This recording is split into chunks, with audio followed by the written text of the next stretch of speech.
Hello, night shift போகலாமா? Tuesday happens தான் அது. டியூஸ்டே லன்ச் வீட்டிலேருந்தே கொண்டுட்டு போயிட்டேன். கொஞ்சம் சீக்கிரமாக ரெடி ஆகிட்டேன், டைம் இருந்துச்சு. அதனால் லன்ச்சு ப்ரிப்பேர் பண்ணி கொண்டு போயிட்டேன். கேப் அங்கிளும் வந்துட்டார் கரெக்ட் டைமுக்கு. கேப் ஏறிட்டேன்.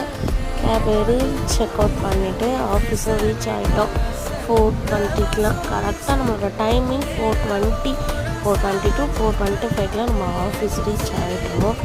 அதுக்கப்புறம் கேஃபிட்டேரியா போயிட்டு மோர் குடிச்சிட்டு ஓஜிடி அட்டன் பண்ணிவிட்டு வந்தாச்சு. அப்புறம் லன்ச் இட்லி எடுத்துகிட்டு வந்தேன், சாப்பிட்டு மறுபடியும் போயிட்டு நமக்கு கொஞ்சம் மீட்டிங்ஸ் இருந்துச்சு, அது மட்டும் அட்டன் பண்ணிவிட்டு கிளம்பிட்டோம். வந்தால் எல்லா கேப்பும் எடுத்துட்டாங்க, நம்ம கேப் மட்டும் எடுக்கவே இல்லை.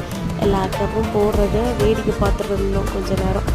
எல்லா கேப்பும் போயிட்டுருக்கப்புறம் நம்ம அங்கிள் கேப் எடுத்தார். ஒரு வழியாக வீட்டுக்கு ஒரு 3 o'clock வந்துட்டேன். பாய்.